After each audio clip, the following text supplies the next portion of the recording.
Hello everyone and welcome. Today is the culmination of my 6-month mini twist protective style regimen. So today's video is just going to be me discussing my results, see whether or not I retained length, and basically just talking about observations that I had and things that I learned throughout this 6-month journey. So if you're interested, stick around. Basically, the main lessons that I learned from this, I can summarize in just a few short points, and then after I list those points, I'll go into detail about them or discuss particular points about them afterward. But those points are basically, 1, detangling tools are not good for 4C hair. 2, my ends being exposed to the air leads to breakage. 3, castor oil is really all you need. And 4, simplest is best. So I'll go into detail about those sporadically, but basically just if you take anything away from this video, those are the 4 main things that I learned throughout this 6-month period of time. So I'm going to start with the observations that I had throughout this journey, things that I just kind of noticed along the way, or I'm noticing now by the end. And one of the main things that I noticed is that my hair has a lot of breakage at the roots. And not just the roots, it's kind of like the roots throughout the middle, and I'm not sure how much of that was present before I started, but I did notice somewhere along the middle that it seemed to be a lot. So I think that even if it was present beforehand, more had accrued throughout this regimen, which is kind of strange because I'm manipulating it so minimally. I'm not really sure where that breakage has come from, what the cause of it may be, but that is something I noticed. Maybe so this regimen isn't perfect because I'm getting root breakage somehow. And all of that breakage leads to a lot of tangling at the roots. I've always had a lot of tangling at the roots, but I'm noticing that the matting gets significantly worse during this time, and I'm pretty sure that's due to the fact that there are a ton of short pieces of hair now, just kind of intermingling throughout the week, well, throughout the month. So that is one important thing that I noticed about this regimen.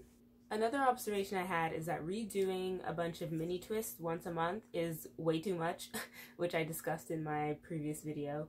But I think this regimen is great for minimal maintenance, but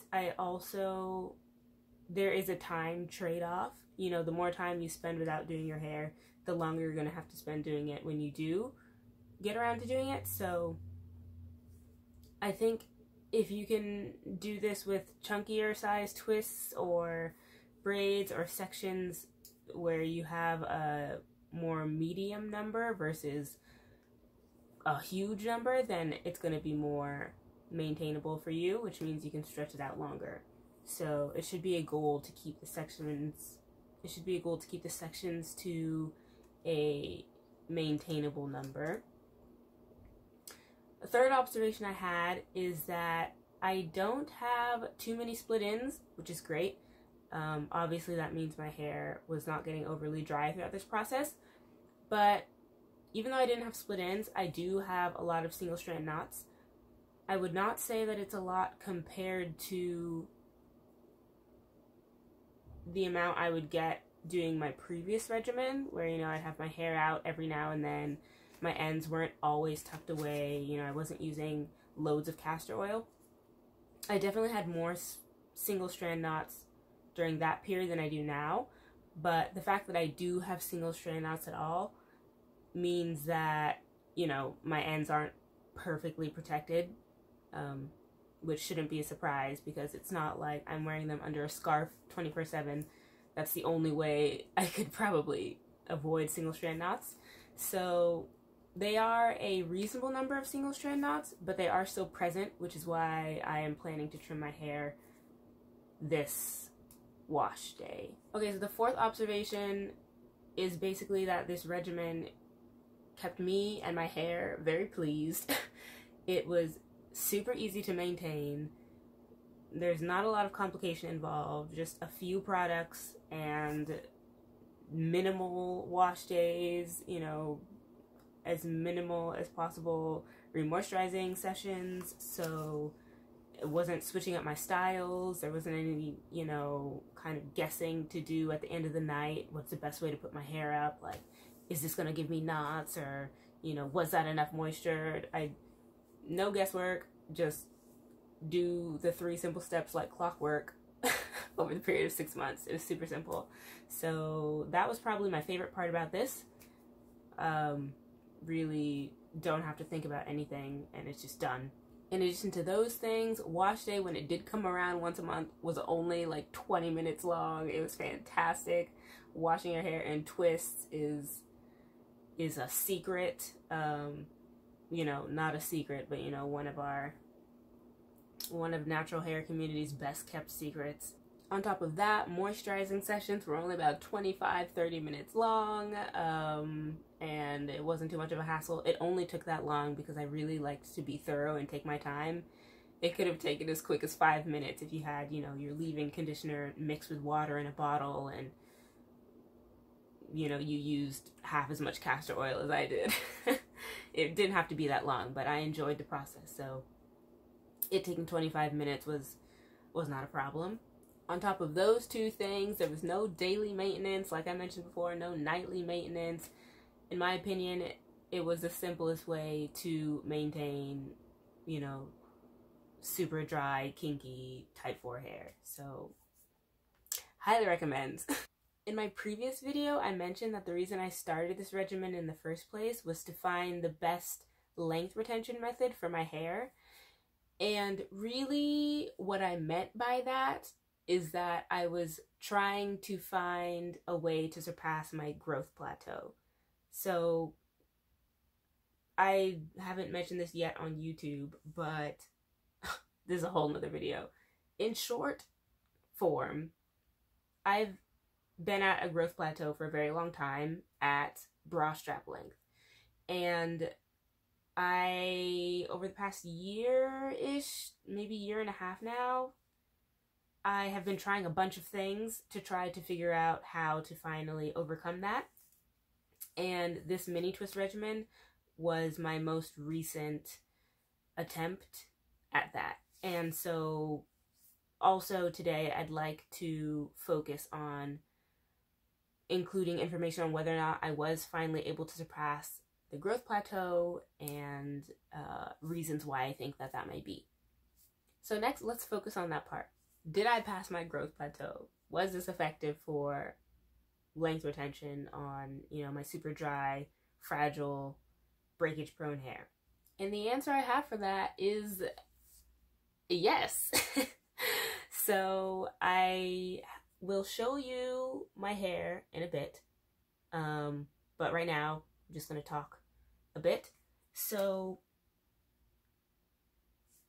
what this means, in that me finally retaining length past my growth plateau, means that I was able to mitigate breakage to the point that it was reduced.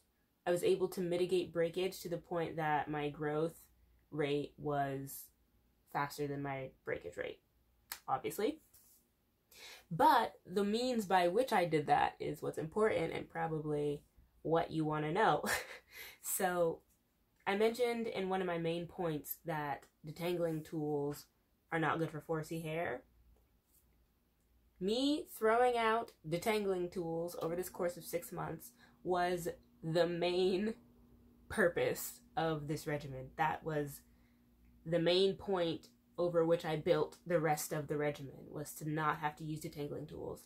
So the reason I was able to come to this conclusion is because in the past, even when I did leave my hair for a long period of time in a protective style, I didn't retain any length over the course of that month, even though I'd left in the style, because what I believe is that when wash day came around, I used my Denman brush and then it still broke off a significant part of my ends. And so through this regimen, I was able to, you know, eliminate the breakage from my detangling tools, which apparently was a large percentage of the breakage, because now my hair is finally, you know, getting longer. So that's why I mentioned that point. I don't think detangling tools really are good for the kinkiest, driest hair type. I think, you know, at least my hair is just too fragile. Whether it's the most moisturized or, you know, just slightly moisturized, whether it's completely drenched or just damp, whether I can see the pieces falling onto the counter or not, my hair is breaking when I use my Denman brush. And so I've concluded that it's just best to try to avoid it as much as possible. It's not that I will no longer use it ever again, but I'm from now on going to keep in mind that when I do use it, it comes with a price. So the next reason that I think that this regimen allowed me to ultimately surpass my growth plateau is because it helped me finally keep my hair moisturized. So before this, it's not that my hair had never been moisturized, it's just that clearly my hair wasn't being moisturized long enough, or, you know, efficiently enough for my ends to stay really healthy. And I mentioned before that I don't have many split ends, which means that my ends are in pretty good shape from not splitting because they're not perpetually dry. So this means that the method I'm working to keep my hair moisturized for a long period of time is effective.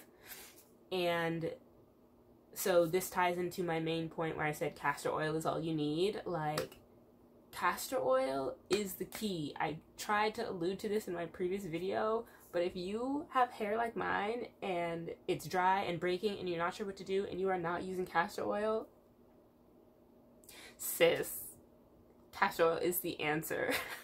Let me help you. Castor oil is the answer. Please get you some. I promise it will do the job. So I learned basically how to keep my hair moisturized very simply and over a long period of time. This is also related to my point where I said simple is best. I don't like try to mess around anymore with the lock method, the LCO method, the LOCO method, the LOCOC method. I'm done. I figured out you don't need all those things, you know, just bring it back to the original, bring it back to the principle of the matter. You need water. You need to get water into your hair, and then you need to seal it in the hair so it doesn't evaporate. Like, figure out how to do those two things and let it go. Don't try to, you know, fit into all these weird little categories. So basically what I learned through this is that I get water in my hair with water. A leave-in conditioner I use because it makes my hair a little soft. I like the way it makes it soft. And then castor oil seals in everything. And so that's the reason that I decided on the way I moisturize my hair in my How I Moisturize 4C Hair video. And it was one and done. I don't think about it anymore. So that's what I would recommend to anyone who is struggling and trying to figure out, is the lock or the loco or the loco cocoa method, you know, best for you? Just bring it down to a 1 and play around there, figure it out, and then run with it. You know, that's it. In addition to castor oil being able to fix most of my problems, the next thing that I learned about being able to keep my hair moisturized is that shampoo is a big culprit. So you notice probably in the last video I made about this regimen where I talk about it, I'm using clay wash instead of shampoo. That is because I've learned that shampoo, I mean, we all know shampoo is drying. That's why we stay away from sulfate shampoos. But even the sulfate-free shampoos, I only use sulfate-free shampoos, are still drying. So if I use shampoo on my twists, you know, washing them in twists, they would mat up because they're dry, and drying leads to our hair tangling. So I avoided shampoo altogether and have been using a clay wash. With that, my hair doesn't dry up at all. It's full of oils. It keeps it nice and soft the whole time.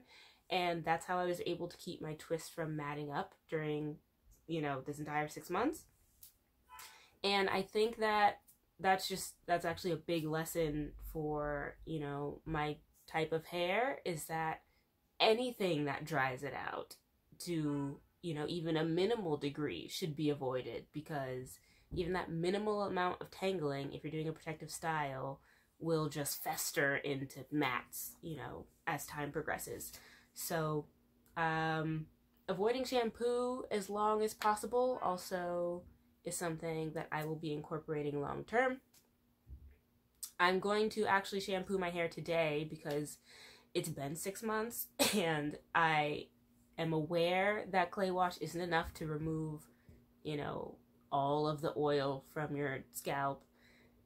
It's full of oils. Why would I think that it's actually removing all of the oils? That's not the reason I'm using it. But for anyone who may be, you know, concerned about that, the point isn't to remove all the oil from my scalp. It's just to, you know, clean it enough that the scalp is exfoliated. You don't have dead skin cells built up on there, so you've got room for your hair to grow. And, you know, any debris that may have caught and accumulated in the hair can also be removed during that time. So clay wash is something I'd like to keep in my regimen long term. But yes, I will shampoo my hair today because it has been 6 months. And so I think that's a reasonable amount of time versus my previous method in college where I was shampooing every week. You know, this I think is a huge improvement. Last thing I learned about keeping my hair moisturized is deep conditioners might be unnecessary. I know this is probably triggering to some people, but please hear me out. The point of conditioning our hair after shampooing is to replenish the moisture that the shampoo has stripped from it. If we are using a cleansing method that does not strip our hair in any way, I think the deep conditioner becomes unnecessary. You can use it if you want. To be honest, I would have kept using the deep conditioner if it didn't react so poorly with my clay wash, which I discussed in the previous video. There's nothing wrong with having super conditioned hair, unless, you know, it's overly conditioned, which I'm not going to get into. You all know about that. But, you know, if I don't need it, that's just an extra step that takes time that I could be saving in my life. Why just give it away when I don't have to? So yes, I have come to realize deep conditioner is not necessary if your hair is being consistently, sufficiently moisturized. It doesn't need it. So yeah, I learned that I don't have to have deep conditioners in my life if I don't want to. So take that as you will. Okay, those are the things I learned through this regimen. Now we can finally get into the length check. I will show you my hair, the condition of my hair, my scalp. We gonna check it out. I'm a little scared. Okay, so it's in this bun because I had re-moisturized it the most half-heartedly 2 days ago, and because I knew I was going to wash my hair, I just threw it up into this bun, and it's been here for 48 hours.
that's all for the update portion. From now on, I'm going to pre-poo and start my wash day.